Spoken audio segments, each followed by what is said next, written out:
Você já imaginou como seria viver em um mundo onde todas as palavras se misturam como um idioma desconhecido, mas onde as imagens falam mais alto que qualquer voz?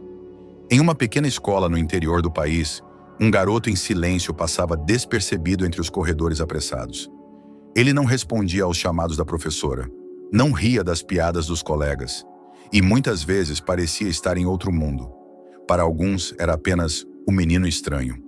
Para outros, uma criança que precisava de correção. Mas ninguém, absolutamente ninguém, imaginava o que ele carregava nas mãos e na mente.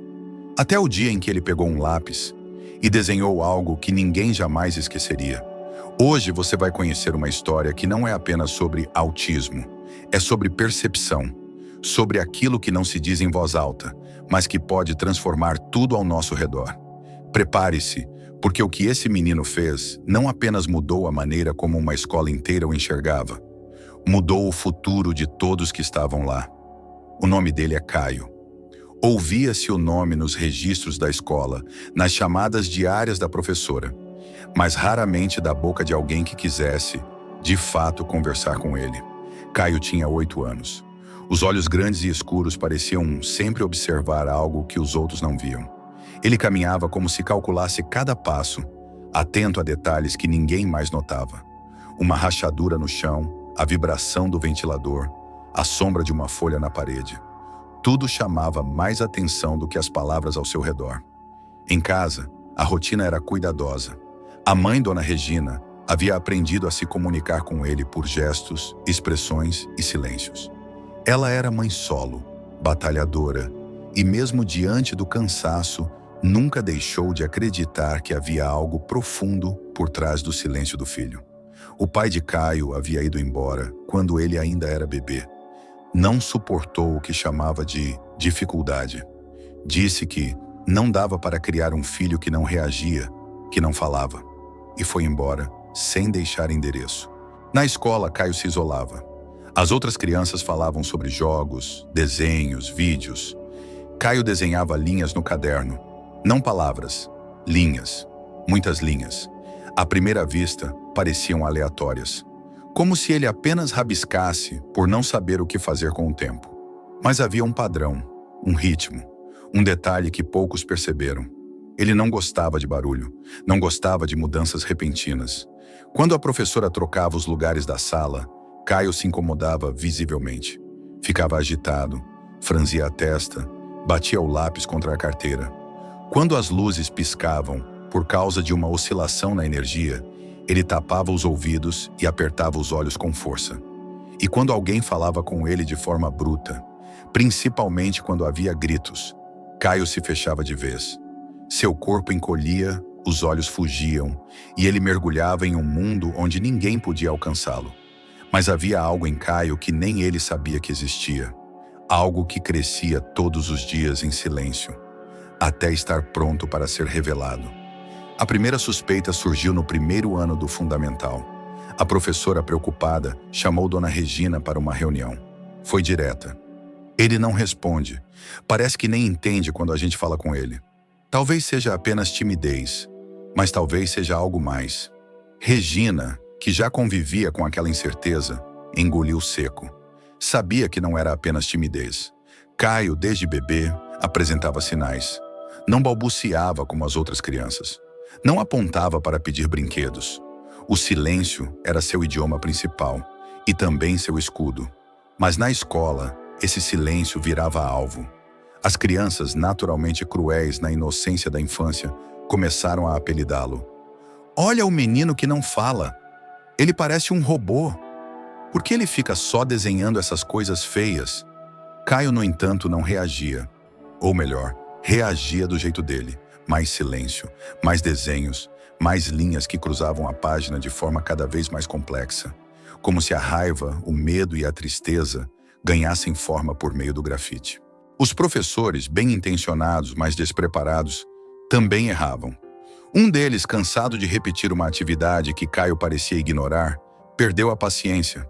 A sala estava agitada. Era uma sexta-feira. O calor, o barulho, a correria dos alunos impacientes para o recreio. Caio, como sempre, estava sentado no fundo, rabiscando com atenção milimétrica uma folha de sulfite. "Caio, você vai fazer ou não vai?" gritou o professor. A turma silenciou. Todos olharam para o fundo da sala. Caio parou. Sua mão ainda segurava o lápis, mas já não se movia. O rosto, antes concentrado, ficou rígido. Seus olhos não olhavam para o professor, nem para os colegas. Olhavam fixamente para o vazio, como se tivesse sido arrancado de um lugar seguro. O professor sentiu o peso do silêncio. Aquilo não era desafio, nem rebeldia. Era algo mais profundo. Mas o estrago já estava feito. Depois disso, Caio faltou 2 dias. Quando voltou, evitava até mesmo desenhar. Seus cadernos ficavam fechados. O lápis intacto sobre a carteira. Dona Regina foi chamada novamente. E dessa vez, a palavra autismo apareceu com mais força. A escola sugeriu que procurassem um neurologista, que buscassem um laudo. Mas o tom, diferente de antes, era de impaciência. Como se Caio fosse um problema a ser resolvido, e não uma criança a ser compreendida. Regina saiu da reunião com os olhos marejados e o coração apertado. Pela primeira vez, se perguntou se estava falhando com o próprio filho, mas ainda não sabia. Caio estava prestes a mostrar algo que ninguém esperava. Algo que mudaria não só a visão sobre ele, mas o futuro de toda a escola. Foi numa tarde nublada de terça-feira que tudo começou a mudar. A coordenadora pedagógica tinha anunciado um concurso interno. Os alunos poderiam enviar ideias para a nova identidade visual da escola. Um projeto simbólico para envolver os estudantes e renovar os murais. Era algo simples, um desenho, um símbolo, uma frase que representasse a essência do colégio. Enquanto a maioria dos alunos esquecia o papel da proposta no fundo da mochila, Caio segurava o seu com as 2 mãos. Levou para casa e passou horas com ele sobre a mesa. Não respondeu, não explicou, não pediu ajuda. Mas na manhã seguinte, entregou discretamente um envelope à professora e voltou para o fundo da sala, em silêncio. A professora quase deixou o envelope de lado, achando que era mais um entre muitos. Mas quando o abriu, algo a fez parar. Respirou fundo, tirou o desenho devagar e ficou estática. Chamou a coordenadora. Logo, o papel passou de mão em mão. Na folha, Caio havia desenhado a escola como ele havia, mas não do lado de fora. Era o interior. As salas de aula estavam representadas como planetas, cada um com sua órbita, girando ao redor de uma figura central. No centro, uma criança, e em volta dela, caminhos, setas, portas, cada uma com símbolos diferentes. Um livro, uma mão estendida, um coração, uma luz. No topo da folha, em letras grandes, Caio havia escrito, ou melhor, desenhado, a frase: "Todos têm um caminho, ajude a encontrar." Era mais do que um desenho, era uma declaração, uma forma de dizer o que ele nunca conseguiu colocar em palavras. A direção da escola ficou em choque. Nenhum outro aluno tinha entregue algo com aquele nível de detalhe, sensibilidade e conceito. Era como se Caio tivesse traduzido a missão da escola melhor do que qualquer adulto conseguiria. Na semana seguinte, reuniram-se para decidir. Aquele desenho não só ganharia o concurso, ele se tornaria o símbolo oficial da escola. Seria impresso nos murais, nos folders, nos materiais pedagógicos e até na fachada. Mas antes, algo ainda mais importante precisava acontecer. Resolveram revelar o desenho para a turma. Chamaram todos para a biblioteca e colocaram o desenho em um telão. A professora apenas disse: "Hoje vocês vão conhecer o olhar de alguém que sempre esteve entre vocês, mas que poucos tentaram enxergar." Alguns arregalaram os olhos. Outros olharam para ele encolhido na cadeira, sem entender por que agora todos o observavam. Mas naquele momento, algo dentro da turma mudou. Eles começaram pela primeira vez a ver Caio não como um menino diferente que não falava, mas como alguém com um talento raro. Alguém com um mundo inteiro dentro de si. E tudo isso começou com um simples desenho. No dia da inauguração do novo mural, o pátio da escola estava cheio. Alunos, pais, professores e até autoridades da cidade foram convidados para ver o resultado do projeto. Mas o que ninguém esperava era que o evento se tornaria uma espécie de divisor de águas. Lá estava ele, ao lado da mãe, apertando com força a manga do casaco dela, evitando o olhar das pessoas. Caio não queria palco, não queria aplauso. Só queria entender por que, de repente, todos pareciam vê-lo. O diretor pegou o microfone e contou, com emoção na voz, que aquele desenho era mais do que arte. Era uma mensagem, uma forma de nos lembrar de que toda criança tem um universo dentro de si. Mesmo quando não fala, mesmo quando não entende do jeito que os outros esperam. A coordenadora apontou para o mural, agora revelado.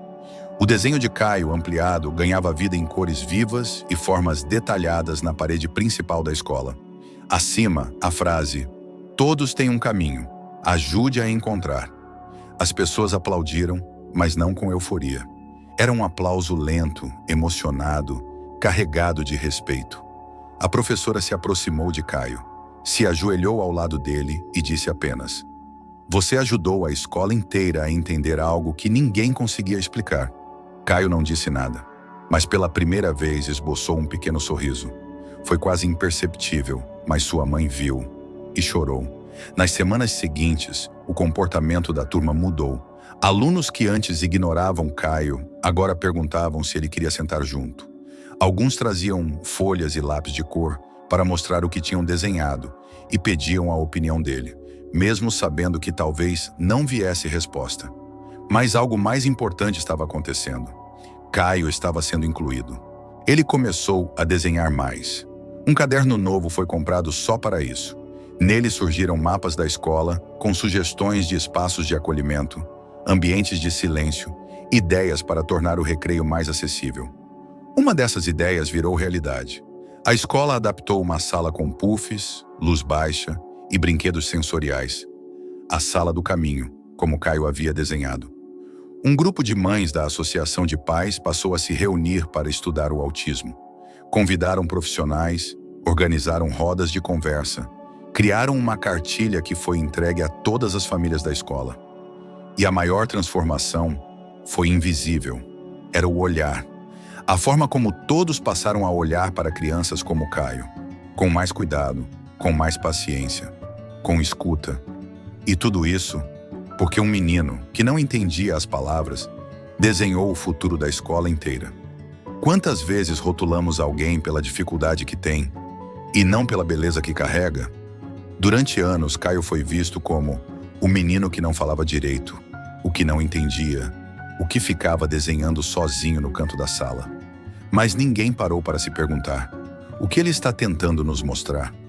O autismo não é silêncio, não é isolamento. É apenas uma forma diferente, não inferior, de estar no mundo. E quando decidimos parar de tentar consertar o que é diferente e começamos a entender, algo mágico acontece. O mundo se expande. Caio não precisou mudar para ser aceito. Foi a escola que mudou para enxergar. E esse é talvez o maior aprendizado de todos. Segundo dados da Organização Mundial da Saúde, 1 em cada 100 crianças está no espectro do autismo. E mesmo com tantos avanços, ainda há um abismo entre o diagnóstico e a inclusão real.